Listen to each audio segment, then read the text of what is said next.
This right here is Crusader. Um, this is game number 5 in the Standard Combat series. This is produced by the Gamers, and I'll say this is one of Dean Essig's children. Um, Crusader is really about the Commonwealth in North Africa in late 1941 in an offensive to relieve their encircled fortress at Tobruk and then to recapture, as much of Libya as they can, maybe back toward Benghazi. Um, Standard Combat Series was designed, with the idea of for game players, it's kind of old school. I go, you go. I mean, movement, combat, exploitation, supply. That's basically what it is. 6 pages of basic rules. And then each game has some specific modifications. So Crusader is definitely one of the simpler ones. You do have some reinforcements, and I guess one of the interesting rules in Crusader is reconstitution. So since the game turn represents 2 days of time, and the combat results table is quite bloody. So when you lose a unit, it's probably not completely wiped out. It just has to lick its wounds and come back. So you roll a die and then find out what turn it comes back, after it's gotten replacements and repairs and things like that. And there is a chance that it doesn't come back, which means it was wiped out beyond repair for the length of time of Operation Crusader. So that's one of the special rules in here. It definitely has supply rules, and the supply is done through headquarters that have to trace back to a supply source along a road. So that's kind of important in this. And then the headquarters have a range for the units that they can reach out to. And if you're found out of supply, there are penalties to that in this game.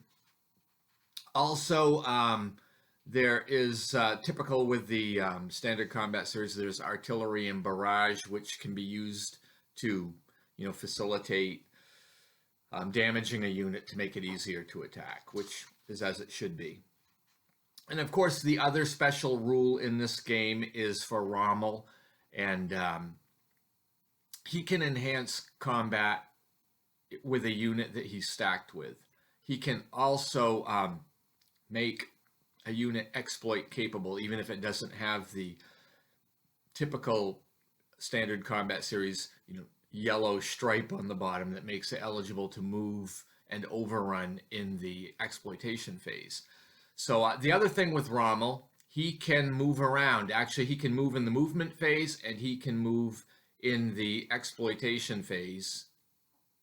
So he can really move twice per turn if he wants to. And one of the movements that he's allowed is a 40 hex movement, basically using his aircraft, his historic aircraft to get around, like he did historically. So this is a kind of a cool rule in this game. Anyway, Crusaders, it's a fairly good game on this conflict, and definitely can recommend it. I think it can be picked up on the secondhand market fairly easily. I'd like to take a little bit more look at the map and some of the gameplay in a playthrough that I did with this game. So starting with turn 1, this represents November 19 and 20 of 1941. And the Commonwealth has the initiative, of course. So here we see in this first picture, the 30 Corps and the 13th Corps are entering from the east. And in this picture specifically, the 1st Armored Division overruns the Italian 15th Infantry Regiment. I believe this was like a 4-to-1 attack, and they didn't use air support, and the Italian unit is completely wiped out. Now, it will be coming back later. It will be constituted and come back later at a later turn as it gets refit.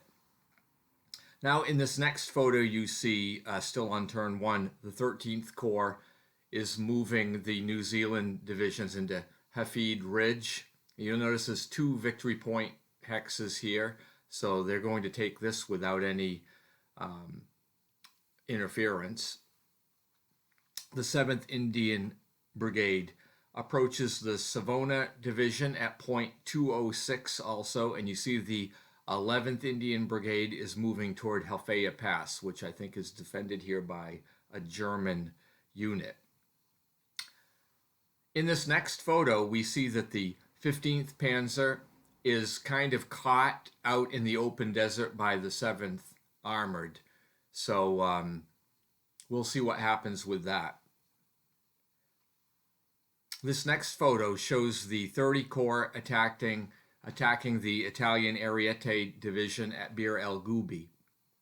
And you'll see the 22nd Armored is being purposely held back. It's not in a zone of control, and that will allow it to move during the exploitation movement and possibly be able to overrun or at least take a position. Now looking at the next photo, we see in the Axis part of the turn, Rommel and the 21st Panzer is now counterattacking the 7th Armored Division. And then in this last photo here, we see a 2-pronged attack by the Axis. The Ariete and the 15th Panzer are counterattacking the Commonwealth forces near Bir El Gubi. Next, we continue with turn 2. This represents November 21 and 22 of 1941. And in the beginning, both sides have to roll to receive air points, and this time there's quite a disparity. The Commonwealth gets 6 air points for support, and the Axis only has 1. So this should be a big advantage this turn for the Commonwealth. Notice in the first photo here, we see the action near Bir El Gubi. The Ariete and the 15th Panzer are going to be attacked again by 30 Corps. Now in this next picture, the 13 Corps is shown attacking 21st Panzer. And you can see that 13 Corps controls Hafid Ridge and Sidi Aziz. And part of the Royal tank is actually outflanking the panzers to the north. Next, we see fierce fighting between the Ariete and the South African units near Bir El Gubi. And you can see the 15th Panzer is in the wings here on the eastern flank. Next, we see the results of the Commonwealth exploitation phase. You can see the 7th Armored has surrounded a German unit along the south roadway. And you can also see an anti-tank battalion, probably 88s, that has stopped a Royal Tank Regiment in its tracks, attempting an overrun here. In this photo, we see Rommel taking out the Royal Hussars, and then you can see he scoots away to a defensive position along a slope to the north of that area. And last, we see some of the Axis defensive positions. You can see they've chosen to block some key road passages, which is very important for supply. And second, they're occupying some positions on the high ground. Now we're on to turn 3, November 23 and 24 of 1941. Again, the Allies get 5 air support points, Axis none. In this first picture, we can see the Commonwealth 30 Corps is attacking 2 Axis positions. One is along the road, and the other is along the flank. In our next picture, we see 30 Corps is trying to take control of point 178, and despite reducing that position, the Axis continues to hold. In this picture, we see the 21st Panzer, which is now somewhat exposed after the Commonwealth movement. And in this picture, we see the Italians hit quite hard by the South African division, but they do hold the position. During the Axis turn, the Italians managed to retake Bir el Gubi, which was kind of left somewhat unprotected as the Commonwealth advances toward Tobruk. Now we go to turn 4, November 25th and 26th. And I'll say again, there's no air support for the Axis. And I didn't comment on this before, but air support is by die rolls, but the turn record track has modifiers plus or minus, even a -3 on the die roll. So it's to reflect the supply situation and the availability for both sides. So at this phase of the operation, the Axis are kind of limited on their air units. You can see in the picture, though, that the Italians move on Bir el Gubi, which now has the 30 Corps, is diverted from their objective, and now they're trying to reclaim those crossroads again. They'll likely get them back, but this is a diversion from their attack to relieve Tobruk. In this next photo, we see a bunch of British armor moving toward the crossroads, which are held by the Ariete and the 15th Panzer. In this picture, we see the Indian units trying to clear Halfaya Pass, which I'll add has some serious terrain. For one, the area is entrenched. It has trenches, but it's surrounded by escarpment, so it's very difficult to attack this location.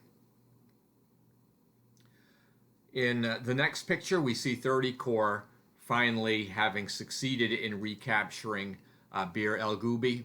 The Italian 66th Infantry regiment was destroyed in this and went to reconstitution, and the rest of the forces have retreated. And this last picture for the turn shows what's going on near Tobruk. And you'll see that the Germans are trying to do something here, even if it's just to be a nuisance. But look at the diverse Commonwealth units here in the Tobruk garrison. You see the red units, those are Carpathian. I think I said that right. And then the white unit is Czech. And you'll see that the bulk of the defense, though, is by the British 14th, 16th, and 23rd Brigades. And one of the German Africa battalions does manage to get through the trench. It penetrates a little, but that brings turn 4 to an end. This is turn 5, November 27 and 28. And the Axis gets 4 air support finally. This first photo here shows the action at Halfaya Pass, and both sides are using air support, and air support gives you a column shift, so they can kind of neutralize each other to some degree. But over the past few turns, the Axis forces have been whittled down with no ability to really reinforce themselves, so they finally do have to surrender. But I will say it was a hard-fought battle at Halfaya Pass. In this next photo, again, we see a lot of ground support aircraft. The Commonwealth here is focused on taking out the 21st Panzer, and both sides suffer some losses, but everything largely remains static.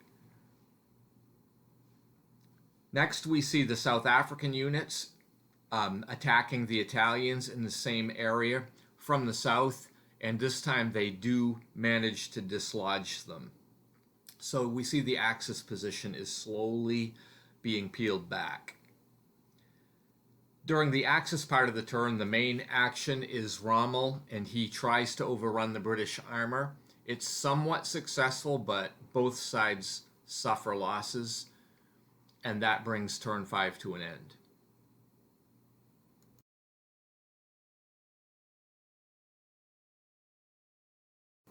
So I'm going to wrap the game up there. There's actually 6 more turns. There are 11 turns in this game.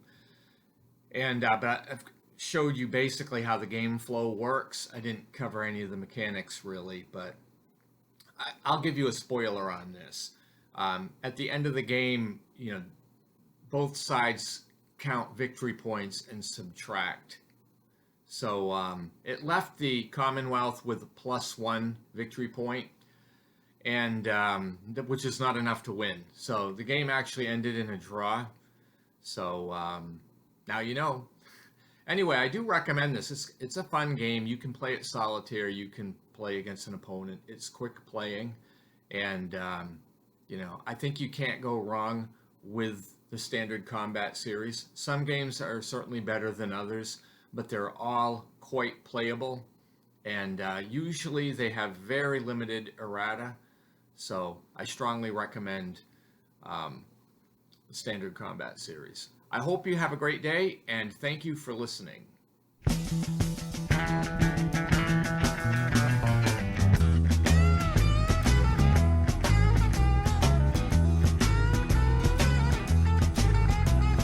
Trucking, got my chips cashed in. Keep trucking like the Doodah Man. Together, more or less in line. Just keep trucking on.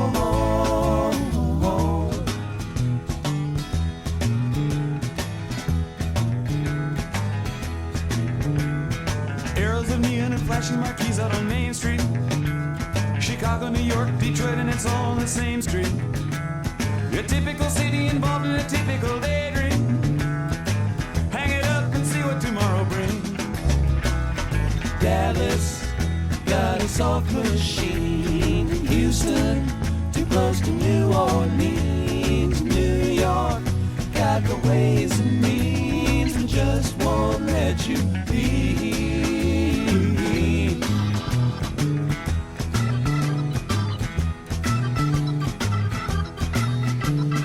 Most of the cats that you meet on the street speak of true love. Most of the time they're sitting and crying at home. One of these days they know they gotta get going. Out of the door and down to the street all alone. Trucking like the Doodah Man once told me, you got to play your hand. Sometimes the cards ain't worth a dime if you don't lay 'em down.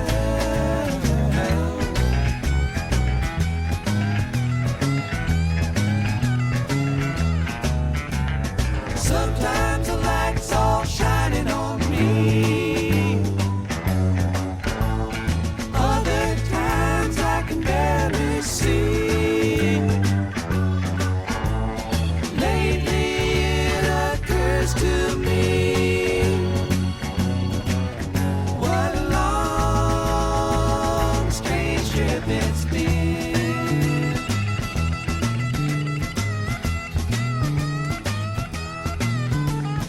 What in the world ever became of Sweet Jane?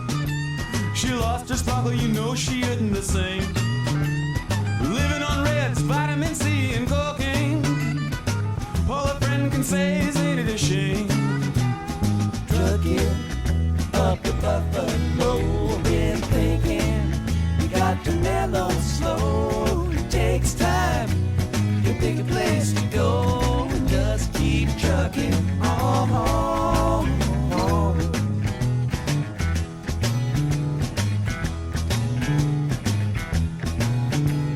Sitting and staring out of the hotel window. Got a tip they're gonna kick the door in again. I'd like to get some sleep before I travel, but if you got a warrant, I guess you're gonna come in. Busted down on Bourbon Street, set up like a bowling pin. Knocked down, it gets to wearing thin. They just won't let you be.